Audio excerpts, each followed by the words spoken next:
नमस्कार साथियों, मेरा नाम है मयंक और आप मेरे साथ पढ़ रहे हैं कक्षा 10 विज्ञान के लिए अनसॉल्व पेपर, जिसमें क्वेश्चन नंबर 23 तक हम आसानी से पढ़ चुके हैं। अब आइए क्वेश्चन नंबर 24 देखते हैं। क्वेश्चन नंबर 24 में दो क्वेश्चंस दे रखे हैं। ये 24 का पहला हो जाएगा, फर्स्ट। इसमें क्या कह रहा है, आइए देखते हैं। 20, 24 तथा 30 ओम प्रतिरोध वाले तीन तार श्रेणी क्रम समांतर क्रम में जुड़े हैं। प्रत्येक दशा में तुल्य प्रतिरोध ज्ञात कीजिए। यानी ये हमने तीन प्रतिरोध है हमारे, 20 ओम, 24 ओम और 30 ओम के। ये पहले तो हमने श्रेणी क्रम में जोड़े, फिर समांतर क्रम में जोड़े।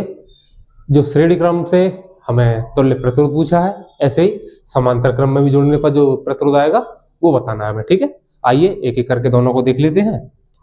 इधर देखो, पहले तो हमें ये पता कर लें श्रेणी क्रम और समांतर क्रम कौन सा होता है। दिया है, क्या क्या दिया भाई क्वेश्चन में?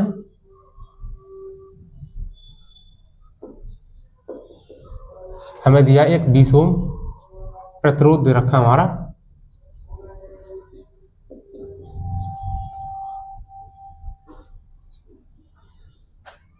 बीस ओम, ये ओम का सिंबल है, 24 ओम और 30 ओम। ये हमें तीन प्रतिरोध दे रखे हैं। पहले ये हमें श्रेणी क्रम में जोड़ने हैं, श्रेणी क्रम से जो भी आंसर आएगा वो बताना है। फिर उसके बाद यही तीनों हमें समांतर क्रम में भी जोड़ने हैं, फिर उसके बाद जो आंसर आएगा वही पूछा है हमें। ठीक है, दोनों अलग अलग हो जाएंगे। पहले ये देख लेते हैं श्रेणी क्रम में कैसे जोड़ते हैं और समांतर क्रम में कैसे जोड़ेंगे। कोई सर्किट बना लेते हैं।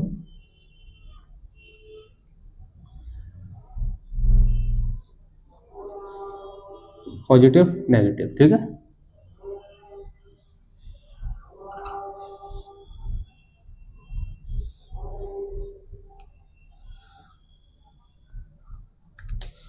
तीन प्रतिरोध दे रखे हैं, 20 ओम और 24 ओम और 30 ओम। ये पहला हो गया।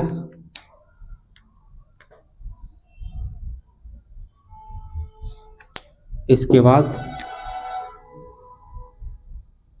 ये दूसरा प्रतिरोध, इसके बाद ये तीसरा प्रतिरोध। पहला प्रतिरोध कितना दे रखा है, ये हो गया 20 ओम का, ये हो गया 24 ओम का और ये 30 ओम का। अगर हमें कोई ऐसा सीधा सीधा सा सर्किट मिले, कहीं बना हुआ परपथ मिले, तो उसे बोलेंगे सीरीज में जुड़ा हुआ है। ठीक है, ये बिल्कुल सीधे सीधे जुड़े हुए हैं ना। अगर ये कहीं से भी, ये सर्किट कहीं से भी ब्रेक हो जाए, यानी कहीं से भी टूट जाए, सपोज करो यहाँ से टूट गया, तो जो भी इसमें उपकरण लगे हुए हैं, बल्ब, पंखा, कुछ भी लगे हुए हैं, वो सभी चलना बंद हो जाएंगे, क्योंकि यहाँ से सप्लाई बंद हो गई। ठीक है, अगर ये यहाँ से न टूट कर यहाँ से टूट जाए तो भी सप्लाई बंद हो जाएगी। ठीक है, ये होता हमारा श्रेणी क्रम वाला। ये है श्रेणी क्रम। और इसे सॉल्व करने के लिए हम एक फॉर्मूला बनाते हैं। आर का मतलब रेजिस्टेंस, प्रतिरोध। यहां मैं एस बना रहा हूं। श्रेणी क्रम को इंग्लिश में सीरीज बोलते हैं। ठीक है, इसलिए यहां एस लगाया है, क्योंकि हम एस सीरीज का निकालेंगे। R1 plus R2 plus R3, ऐसे डॉट डॉट करके चलता रहेगा। हमारे पास तीन ही प्रतिरोध रखे। R1 का मतलब पहला प्रतिरोध, R2 का मतलब दूसरा प्रतिरोध, R3 का मतलब तीसरा प्रतिरोध। ठीक है, अब आइए निकालते हैं ना। R1 की वैल्यू 20 ओम प्लस R2 की वैल्यू 24, R3 की वैल्यू 30। जोड़ दो है ना, 20 और 30 50, 50 और 20 74 आ जाएगा। कितना आ गया? 74 ओम। ये तो हो गया सीरीज का, यानी श्रेणी क्रम का हो गया प्रतिरोध कितना निकल के आया। इसमें दो पूछे है ना, पहले श्रेणी क्रम में बताना है, फिर समांतर क्रम में बताना। आइए अब समांतर क्रम में देख लेते हैं। ऐसा ही एक सर्किट उसके लिए भी बनाएंगे।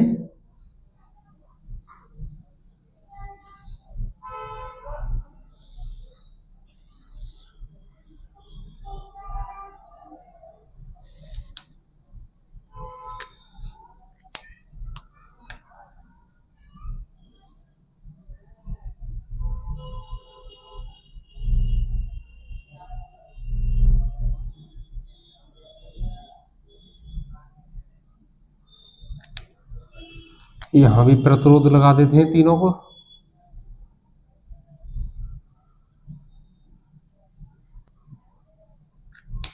ऐसा कोई परपथ मिले आपको तो उसे हम समांतर क्रम का परपथ बोलेंगे, ठीक है। ये हो गया पहला 20 ओम, ये 24 और ये 30। अब इसमें देखो, अगर ये सर्किट कहीं से भी ब्रेक हो जाए, सपोज करो ये टूट गया यहां से, अब ये टूट गया है, यहां करंट नहीं आ पाएगा, तो यहां जो भी उपकरण लगा होगा, बल्ब पंखा कुछ भी, वो नहीं चलेगा। लेकिन यहाँ ये वाला तो ब्रेक नहीं हुआ है ना, इसमें लाइट आसानी से आएगी, तो ये उपकरण चलता रहेगा। ऐसे ही ऊपर वाला भी चलता रहेगा। तो इसका मतलब ये है, इसमें कोई एक उपकरण खराब हो जाए तो जो अदर उपकरण लगे हुए हैं उन पर कोई असर नहीं होता, वो एज इट इज चलते रहेंगे। लेकिन श्रेणी क्रम में क्या होता है, एक जगह से कहीं से टूटा तो सभी बंद हो जाएंगे चलना, ठीक है। हम अपने घरों में इस सर्किट का यूज करते हैं। अगर हमारा एक बल्ब जलना बंद हो जाए तो जो और बल्ब लगे होते हैं वो जलना बंद नहीं होते, ठीक है, वो जलते ही रहते हैं। इसका फॉर्मूला है 1/RP। R का मतलब रेजिस्टेंस, P का मतलब पैरेलल, इंग्लिश में समांतर क्रम को पैरेलल बोलते हैं, ठीक है। बराबर 1/R1 plus 1/R2 plus 1/R3। क्योंकि 3 दे रखे हैं इसलिए मैंने 3 तक लिखे हैं, कहीं बहुत अनंत काल तक चलते रहेंगे, ठीक है। अब रखो RP, 1/R1 की वैल्यू कितनी है 20 प्लस, किसी को भी R1 ले लो, किसी को भी R2 ले लो, किसी को भी R3 ले लो, इससे कोई क्वेश्चन पे फर्क नहीं पड़ेगा। R2 की वैल्यू 24, R3 की वैल्यू 30। आइए सॉल्व करो। 20, 24 और 30 का एलसीएम कितना आएगा? 20, 24 और 30 का एलसीएम आ जाएगा 120, 120। 120 का 120 में भाग देंगे, 20 का 120 में भाग देंगे तो कितनी बार जाएगा? 6 बार। 6 का इसे 1 से गुणा करेंगे तो 6 ही रहेगा, प्लस 24 का भाग 120 में, 24 पंजे 120, 5 बार चला जाएगा। 5 का 1 से गुणा करेंगे तो 5 ही रहेगा, प्लस 30 का भाग 120 में 4 बार जाएगा। 4 का 1 से गुणा करेंगे तो 4 ही रहेगा। 1/RP बराबर 6 और 5 11, 11 और 4 15, 15/120, ठीक है। अब आइए इसे उधर साइड पर लिख लेते हैं। ये आया है हमारा 1/RP बराबर 15/120। अब हमें RP की वैल्यू चाहिए, ये तो बटे में लिखा हुआ है तो इसे ऊपर लेकर आओ, क्रॉस मल्टीप्लाई करा दो, इसका इससे और इसका इससे। 120 का 1 से गुणा करेंगे तो 120 ही रहेगा, बराबर RP का 15 से गुणा करेंगे तो 15 RP, ठीक है। अब RP की वैल्यू चाहिए, अगर RP की वैल्यू चाहिए तो 15 को उठाओ यहाँ से, ये यहाँ गुणाम है, इधर लाएंगे तो ये भाग में आ जाएगा। फिर अगर यहाँ कोई गुणाम है, कोई संख्या है और वो बराबर की दूसरी तरफ लेकर जानी है हमें, तो वो भाग में आ जाएगी, बटे में आ जाएगी, ठीक है। 15 बराबर RP बचा, 15 का भाग इसमें क्या बार गया भाई? 8 बार, तो इसकी वैल्यू कितनी आ गई? 8 ओम, ठीक है। श्रेणी क्रम में कितना आया था? 74 ओम, 74 ओम, और समांतर क्रम में आया है 8 ओम। आप इसे नोट कीजिए, तब तक हम अगला क्वेश्चन देखेंगे। आइए क्वेश्चन नंबर 24 का सेकंड देखते हैं। इसमें क्या कह रहा है? किसी परपथ में 5 एम्पियर धारा 8 सेकंड तक प्रवाहित होती है। जैसे अभी इससे पहले वाला जो क्वेश्चन किया था ना हमने, उसमें 2 परपथ बनाए थे। पहला श्रेणी क्रम का बनाया था, दूसरा समांतर क्रम का बनाया था। उनमें से कोई सा हो सकता है? ये कह रहा किसी परपथ में 5 एम्पियर धारा 8 सेकंड तक प्रवाहित की जाती है। इस समांतर में परपथ में कुल कितने इलेक्ट्रॉन गुजरते हैं? इलेक्ट्रॉनों की संख्या पूछी है। यदि परपथ का प्रतिरोध 20 ओम हो तो इस समांतराल में उत्पन्न ऊष्मा की गणना कीजिए। पहली बात तो हमें इलेक्ट्रॉन पूछे हैं, दूसरी बात उसमें से हीट कितनी निकलेगी, यानी वो परपथ गर्म कितना होगा, ये पूछा है, ठीक है। आइए पहले करते हैं। हमें दे क्या रखा है? दिया है हमें दे रखा है भाई धारा, कितनी दे रखी है 5 एम्पियर, आई की वैल्यू 5 एम्पियर, ठीक है, आई का मतलब धारा। और क्या दे रखा है, टाइम दे रखा है t 8 सेकेंड। और क्या दे रखा है, वो इन वाले पर्पज का, और हमें दे रखा है प्रतिरोध R की वैल्यू 20 ओम। और पूछा क्या है हमें पूछा इलेक्ट्रॉन की संख्या, इलेक्ट्रॉन की संख्या पूछी है, और क्या पूछा, हीट पूछी है और H पूछी है, ठीक है, ये दोनों चीजें पूछी हैं, यही हम निकालेंगे अब, ठीक है। आइए निकालते हैं भाई। इलेक्ट्रॉन की संख्या हमें पहले पूछी है, इलेक्ट्रॉन की संख्या पहले निकालेंगे। इलेक्ट्रॉन की संख्या का फॉर्मूला है Q बराबर N इंटू E। N का मतलब है नंबर ऑफ इलेक्ट्रॉन, यानी इलेक्ट्रॉन की संख्या। यहां लिख लेते हैं, चलो, N बराबर इलेक्ट्रॉन की संख्या, E का मतलब है इलेक्ट्रॉन पर चार्ज कितना होता है।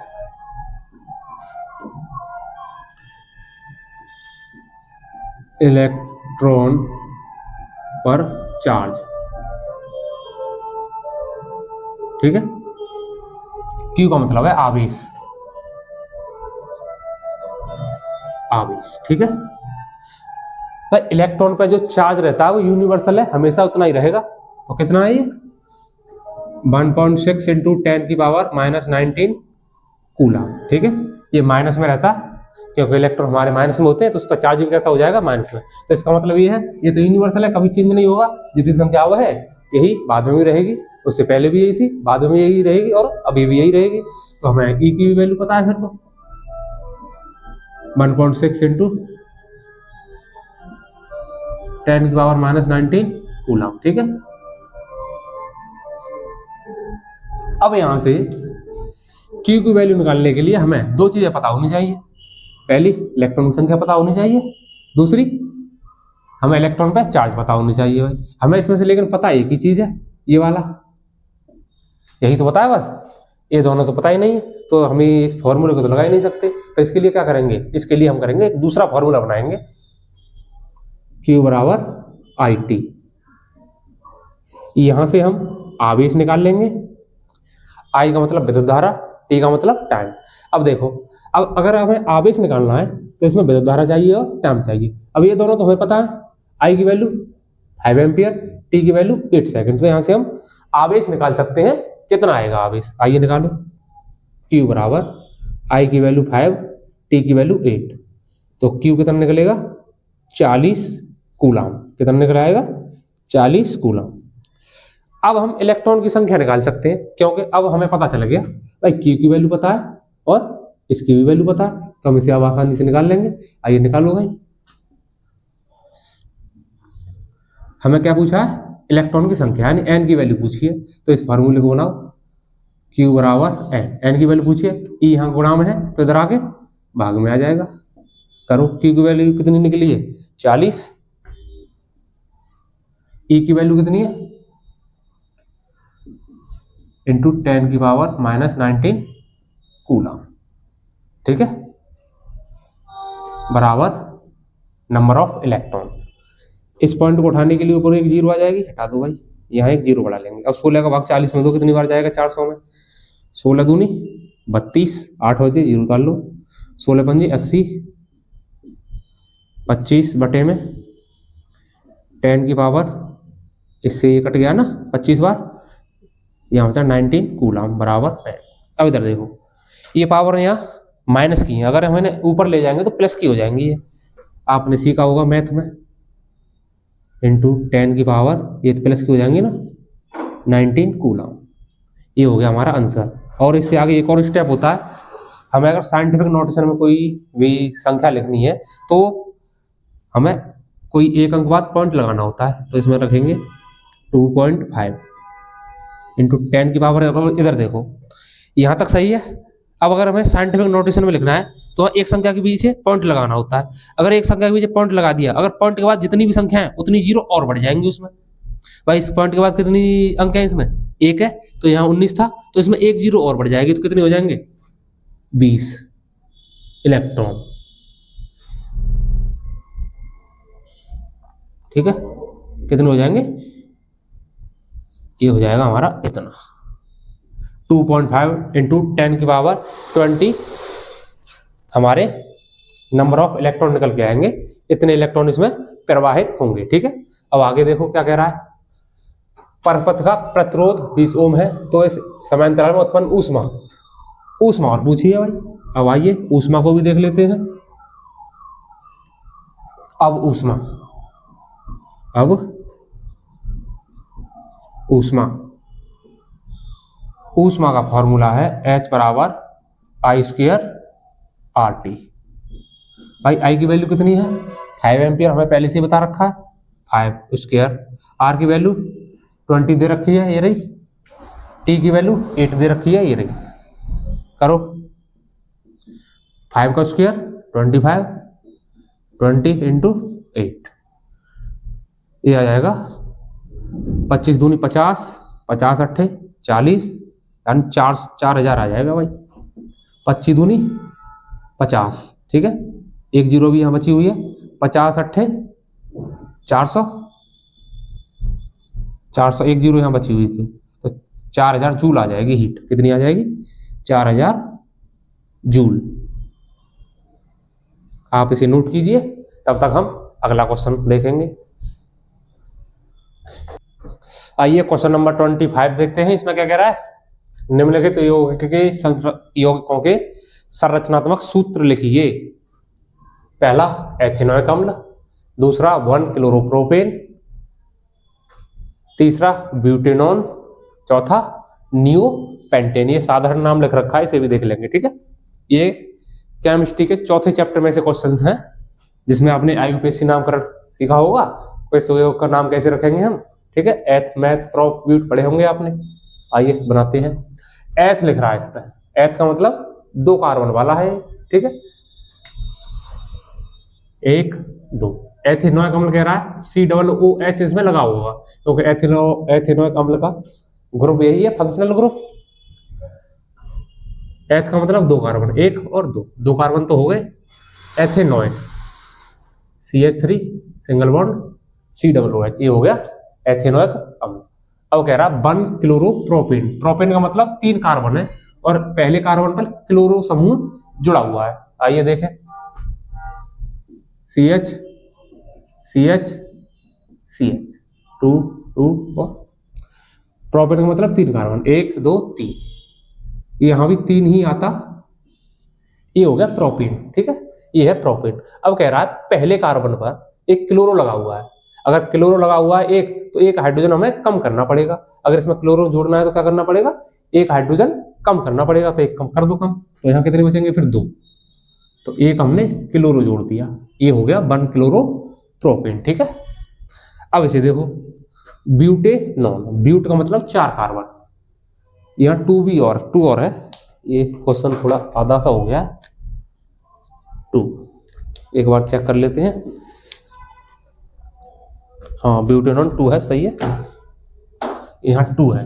2 का मतलब है, नॉन का मतलब है कीटोन का ग्रुप इसमें जुड़ा हुआ है, और कीटोन ग्रुप कौन से नंबर पे, दूसरे कार्बन पे लगा हुआ है। ठीक है, आइए बनाते हैं।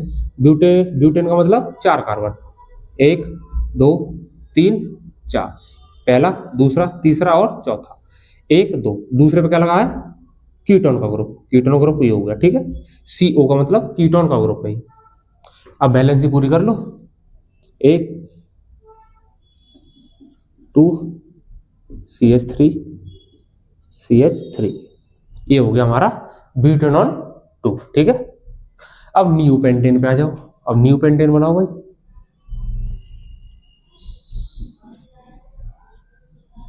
CH3, पेंटेन का मतलब 5 कार्बन, और नियो का भी मतलब बताऊंगा अभी।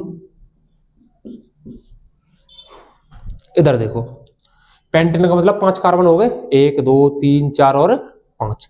नियो का मतलब है इस कार्बन पर 3 या 3 से ज्यादा, 1 2 3 तो ये हो गए, 3 या 3 से ज्यादा, एक ये हो गया कार्बन, इन्हें बोलते हैं हम एल्किल समूह, एल्किल समूह। इस कार्बन पर, ये सभी एल्किल समूह 1 2 3 4 इसमें एल्किल समूह, ठीक है। इस कार्बन पर 3 या 3 से ज्यादा है इसमें एल्किल समूह जुड़े हुए हों तो उसके लिए हम नियो लगाते हैं। क्या लगाएंगे? नियो। और कार्बन गिन लेंगे फिर भाई, इस कार्बन पे 3 या 3 से ज्यादा एल्किल समूह जुड़े हुए हैं, 1 2 3 4, 4 लगे हुए हैं, ठीक है। तो इसके लिए हम क्या लगाएंगे? पहले नियो लगा देंगे, ठीक है। अब गिनेंगे कार्बन टोटल कितने हैं इसमें, 1 2 3 4 5, 5 कार्बन है, 5 के लिए हम पेंटेन लिख देंगे। ये साधारण नाम है, आईयूपीएसी नाम हो जाएगा इसका। कहीं से भी एक तरफ से काउंटिंग कर लो, 1 2 3, ये नॉर्मल चेन हो गई इसकी। अब देखो इस कार्बन पर मैं आईयूपीएसी का नामकरण बता रहा हूं, ऊपर वाला लिखा है ये साधारण नामकरण है, ठीक है।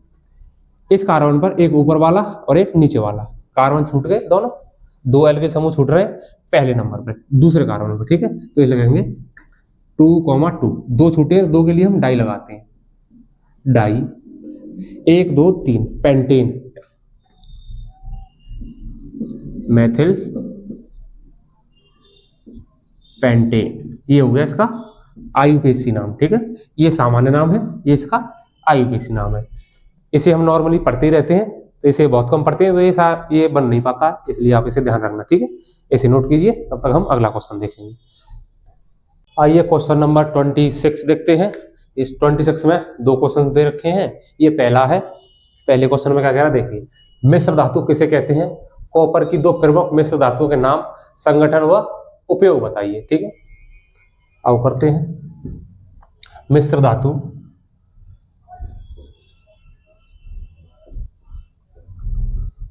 दो या 2 से अधिक पदार्थों का समांगी मिश्रण है, ठीक है। 2 या 2 से अधिक पदार्थों का समांगी मिश्रण है, ठीक है। अब 2 प्रमुख धातुएं मिश्र धातुएं कौन सी हो जाएंगी? कॉपर की मिश्र धातुएं,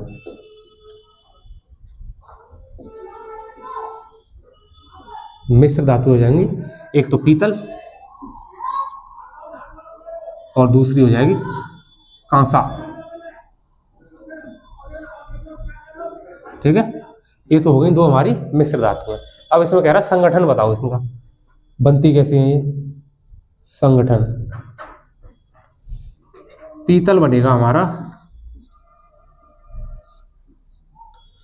कॉपर प्लस जिंक, ये दोनों आपस में मिलेंगे तब हमारा पीतल बन जाएगा।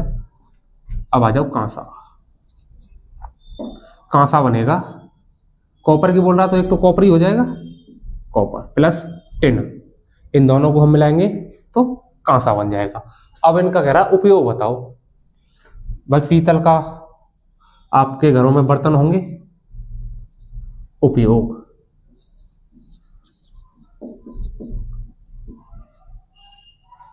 पीतल की देख लेते हैं पहले। पीतल का पहला उपयोग बर्तन बनाने में, बर्तन बनाने में 2 ही लिख लेते हैं, इन्हें बता नहीं रखा ना कितने बताने हैं, 2 लिख लेते हैं बस। पहला हो जाएगा बर्तन बनाने में, विद्युत उपकरण बनाने में, बहुत सारे हैं, 2 ही लिख लेते हैं, बनाने में, ठीक है। इसके बाद कांसे के देख लेते हैं उपयोग, कांसा, मेडल्स देखे होंगे आपने सभी ने, जो ओलंपिक खेल होते हैं ना उसमें मेडल्स दिए जाते हैं ना, 1st नंबर, 2nd नंबर और 3rd नंबर। पहले नंबर पे सोने का मेडल दिया जाता है, दूसरे पे पीतल का, तीसरे पे कांसे का दिया जाता है, ठीक है। तो यहां लिख देंगे पदक और मेडल में, पदक और मेडल में। दूसरा क्या हो जाएगा इसका उपयोग? मूर्तियां बनाने में, मूर्तियां बनाने में, ठीक है। आप इसे नोट कीजिए, तब तक इसका 26 का हम 2nd क्वेश्चन देखेंगे।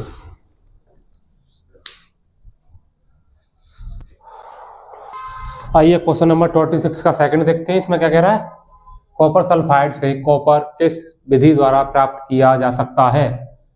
रासायनिक समीकरण भी लिखिए। तो कॉपर सल्फाइड से कॉपर धातु हमें प्राप्त करना है, तो इसके लिए हम एक प्रक्रिया उपयोग में लेते हैं जिसे हम भर्जन प्रक्रिया कहते हैं। ठीक है, आपने परावर्तन भट्टी पढ़ी होगी। भर्जन प्रक्रिया परावर्तन भट्टी द्वारा ही होती है। देखो,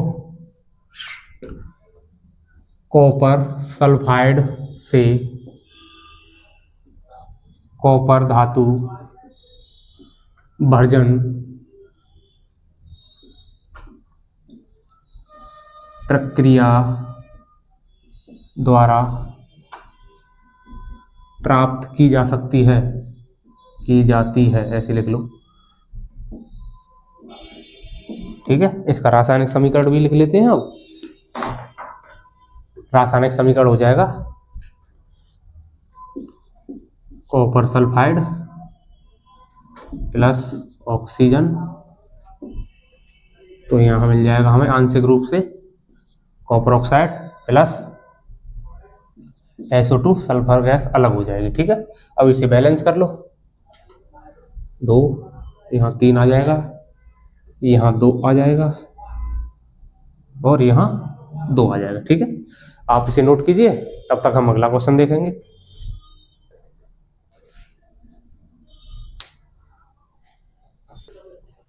आइए क्वेश्चन नंबर 27 का फर्स्ट देखते हैं। इसमें अभी 2 क्वेश्चन दे रखे हैं, ये पहला है, इसके बाद दूसरा देखेंगे। निम्नलिखित पर संक्षिप्त टिप्पणी लिखो। उदासीकरण अभिक्रिया क्या होती है, प्लास्टर ऑफ पेरिस क्या होता है और पीएच मूल्य क्या है। आइए एक एक करके तीनों को देखेंगे। उदासीनीकरण अभिक्रिया क्या है? जब एक अम्ल और एक क्षार आपस में अभिक्रिया करते हैं तो उस अभिक्रिया को हम उदासीनीकरण अभिक्रिया कहते हैं। ठीक है, लिखो उदासीनीकरण अभिक्रिया।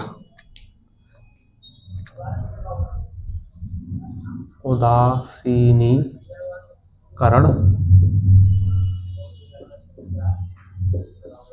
अभिक्रिया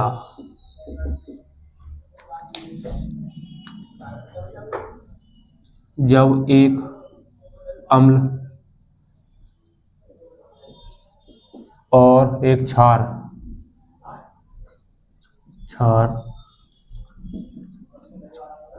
आपस में अभिक्रिया कर एक दूसरे के प्रभाव को नष्ट कर देते हैं, एक दूसरे के प्रभाव को नष्ट कर देते हैं,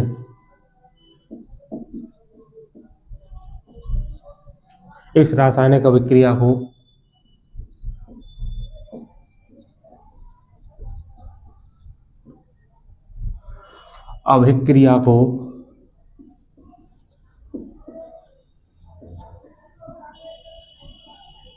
उदासीनीकरण अभिक्रिया कहते हैं।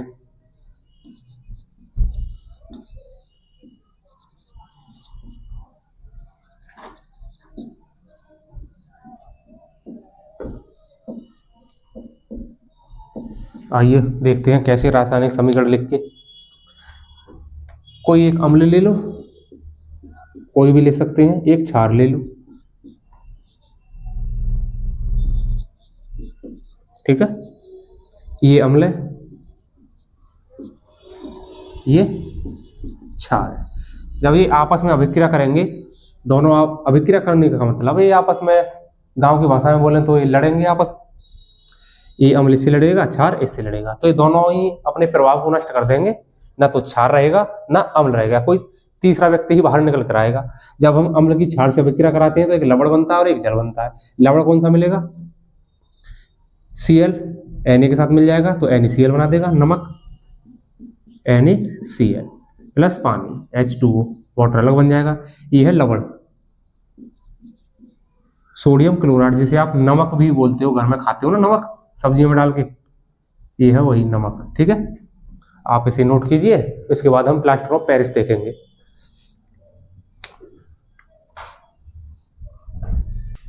आइए प्लास्टर ऑफ पेरिस को देखते हैं, जिसे हम शॉर्ट में POP भी बोलते हैं। P का मतलब प्लास्टर, O का मतलब ऑफ, P का मतलब पेरिस। ठीक है,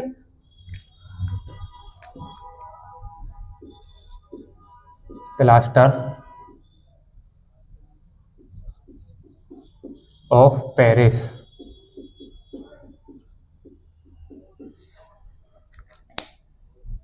अब इसे मैं शॉर्ट में ही लिखूंगा पीओपी, ठीक है। पीओपी, पी का मतलब प्लास्टर, ओ का मतलब ऑफ, और पी का मतलब पेरिस। प्लास्टर ऑफ पेरिस का रासायनिक नाम कैल्शियम सल्फेट,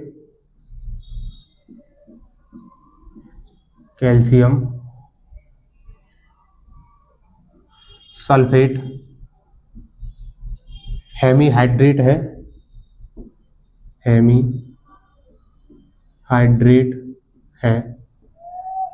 इसका रासायनिक सूत्र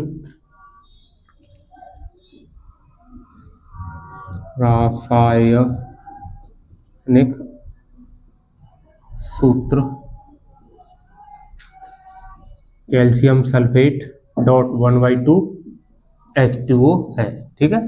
ये इसका रासायनिक सूत्र हो गया प्लास्टर ऑफ पेरिस का। अब देख लेते हैं इसे बनाने की विधि। हम प्लास्टर ऑफ पेरिस बनाएंगे कैसे। बनाने की विधि, आइए देखो। बनाने की विधि में पीओपी बनाने के लिए जिप्सम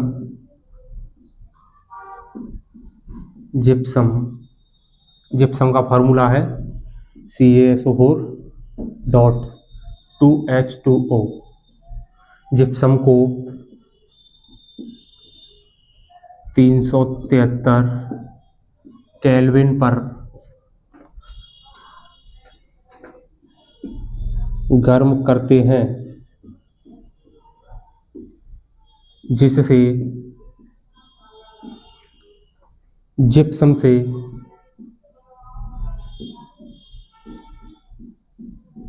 जल के अणु अलग हो जाते हैं और पीओपी का निर्माण होता है।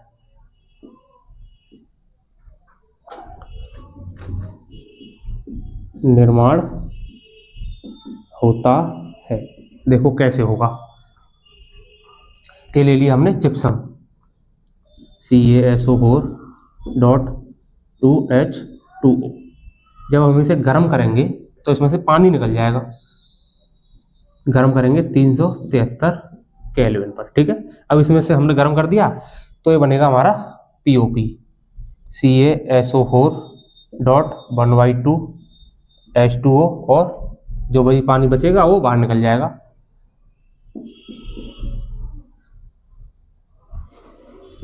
H2O, ठीक है। जिप्सम को हमने गर्म किया 373 केल्विन पर, तो यहाँ से 1.5 पानी का अणु निकल गया अलग, और हमें प्राप्त हुआ पीओपी, प्लास्टर ऑफ पेरिस, ठीक है। ये तो पानी है, ये पानी। अब इसके गुण देख लेते हैं। गुण क्या क्या है भाई इसके। ये सफेद कलर का चूर्ण है, यह सफेद रंग का चूर्ण है, जो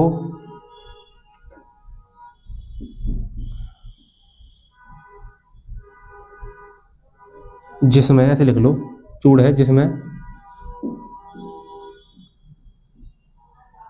पुनः पानी मिलाने पर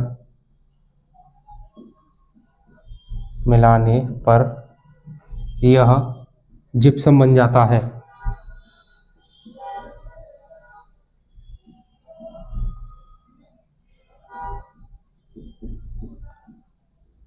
ठीक है, पुनः जिप्सम बन जाता है। यानी ये हमारा जिप्सम है, इसे गर्म किया तो पीओपी बन गया। अब इसमें हम दोबारा पानी मिला देंगे तो यही बन जाएगा। ठीक है, उपयोग देख लेते हैं इसके। उपयोग क्या क्या है।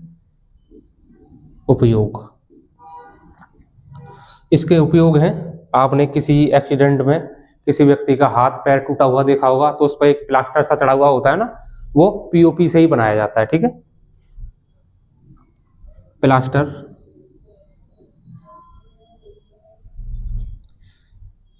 हड्डी टूटने पर प्लास्टर के रूप में, हड्डी टूटने पर प्लास्टर के रूप में। और इसके अलावा आपने देखा होगा घरों की छत पर डिजाइन बनी रहती है ना, पेंटर आके बनाते हैं उन्हें, वो भी पीओपी से ही बनाई जाती है, प्लास्टर ऑफ पेरिस से ही। घरों में डिजाइन बनाने में, डिजाइन बनाने में, मूर्तियां बनाने में, मूर्तियां बनाने में। ठीक है, आप इसे नोट कीजिए। उसके बाद हम पीएच वैल्यू देखेंगे।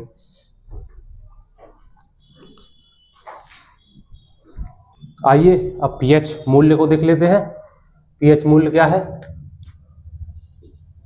पीएच मूल्य,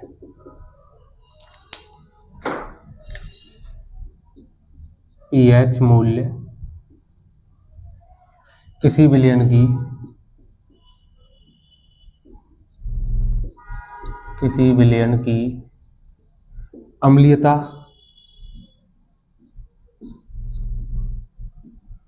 और क्षारीयता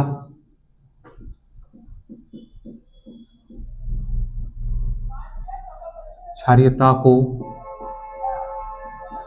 मापने का पैमाना है, पैमाना है, जिसमें P का अर्थ कोसांस, जिसे इंग्लिश में हम पोटेंज भी बोलते हैं, पोटेंज है। यह एक जर्मन शब्द है, जर्मन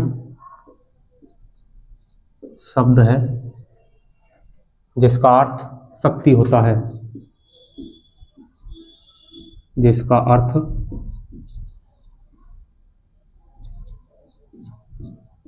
शक्ति होता है।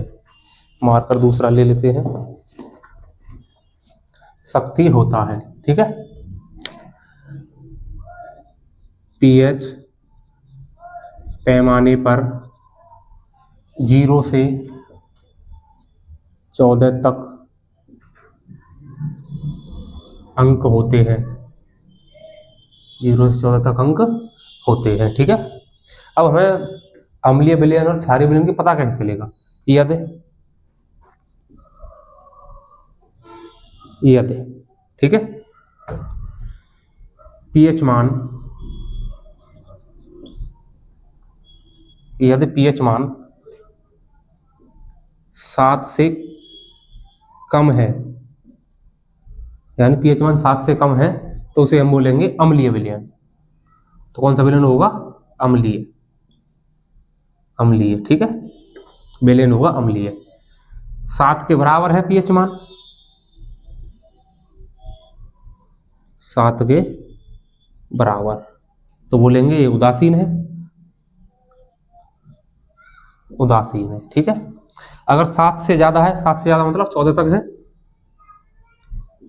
7 से अधिक,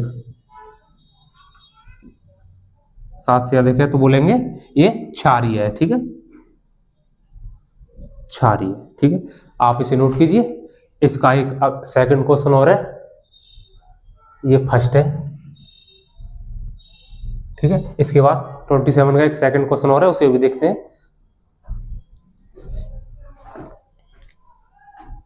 आइए क्वेश्चन नंबर 27 का सेकंड देखते हैं। इसमें क्या कह रहा है? निम्नलिखित की जल से अभिक्रिया का रासायनिक समीकरण लिखिए। एल्युमिनियम की जल से अभिक्रिया, कैल्शियम की जल से अभिक्रिया और आयरन की जल से अभिक्रिया। आइए करते हैं। एल्युमिनियम की जल से अभिक्रिया कराएंगे भाई, एल्युमिनियम प्लस जल। एल्युमिनियम भाप से अभिक्रिया करता है, वेपर से अभिक्रिया करेगा। ठीक है, तो क्या बना देगा, ये एल्युमिनियम ऑक्साइड बना देगा Al2O3, ठीक है, प्लस हाइड्रोजन गैस बाहर निकल जाएगी। ऐसे ही कैल्शियम हाइड्रोक्साइड बनाएगा। ये कैल्शियम की जब हम पानी से विक्रिया करते हैं, ठंडे पानी से विक्रिया करता है, तो क्या बनाएगा, कैल्शियम हाइड्रोक्साइड, और हाइड्रोजन गैस बाहर निकल जाएगी। ऐसे ही आयरन भी पानी से विक्रिया करेगा, ये आयरन ऑक्साइड बना देगा Fe3O2 प्लस, यहाँ से भी हाइड्रोजन गैस बाहर निकल जाएगी। आप इन्हें नोट कीजिए। आज के लिए इतना ही, मिलते हैं अगली क्लास में। 4 क्वेश्चन और रह रहे हैं, उन्हें हम अगली क्लास में खत्म कर देंगे, ठीक है।